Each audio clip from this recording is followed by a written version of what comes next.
Bom dia, turma, tudo bem? Então, chegou a hora da gente começar a nossa atividade hoje, né? E vou começar dando parabéns, que hoje é dia do estudante, que vocês realizem todos os sonhos de vocês e que o estudo seja para vocês uma ponte para muito sucesso e prosperidade, tá bom? Então vamos lá.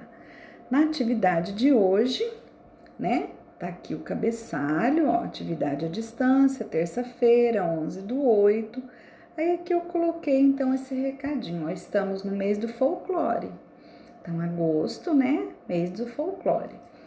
Iniciaremos uma série de atividades referente ao assunto. Então, eu vou passar agora até o final do mês, lá dia 22, 25, se der tempo, se não der tempo, a gente estende até o final do mês. Eu vou estar sempre passando atividades relacionadas ao folclore. Porque a gente pode estudar matemática falando de folclore, a gente pode estudar português falando de folclore, né? Então a gente vai estar trabalhando. Vocês já perceberam que ontem eu mandei só uma atividade de matemática e hoje então eu estou mandando só uma de português, que é para vocês não se cansarem muito e fazer tudo, tá bom? Então aqui ó, tem um videozinho do Saci. Então nós vamos começar, quando a gente fala em folclore, a gente já pensa logo em quem? No Saci, na Yara, no Curupira, né? Então aqui eu deixei o videozinho do Saci para vocês assistirem com a turma do folclore e depois vocês então vão escrever aí no caderno de vocês a lenda do Saci.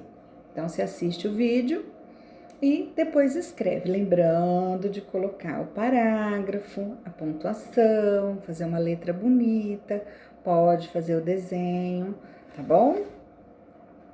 Aí depois que você escreveu a lenda do Saci, você vai aqui, ó, língua portuguesa. Essa atividade hoje é de compreensão e leitura, para você poder ler um texto e depois você entender o que ele quer dizer, para que esse texto serve. Então, hoje nós temos um texto informativo sobre o quê? Folclore. Então, ó, você vai ler o texto sobre folclore e depois responder as perguntas. Aqui tem o texto, você pode aumentar.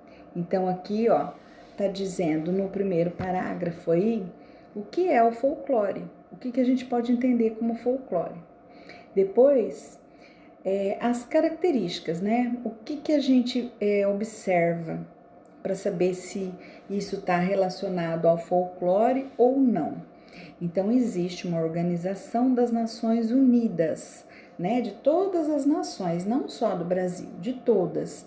E eles reconheceram o folclore como patrimônio imaterial, patrimônio cultural imaterial. O que é imaterial? Aquilo que você não pega, mas que você sabe, que você conhece, tá? Então, é muito importante porque preserva a nossa cultura, o conhecimento popular, ou seja, o conhecimento das pessoas, né? E depois aqui então tem as características, ó, origem, para que você o que tem que ter para a gente saber que é folclore. Então, que ele tem que ter uma origem anônima, porque a maioria das lendas tem um autor, tem. A gente sabe que é domínio popular. As musiquinhas, aquelas parlendas, quem que inventou? A gente não sabe, a gente sabe que as avós, o pessoal foi um passando para o outro, né? Então, origem é anônima, a gente não sabe quem que inventou essas histórias ou essas musiquinhas. Transmissão oral, essas coisas foram transmitidas oralmente, então, contando um para o outro, não surgiu um livro onde estava escrito isso, tá?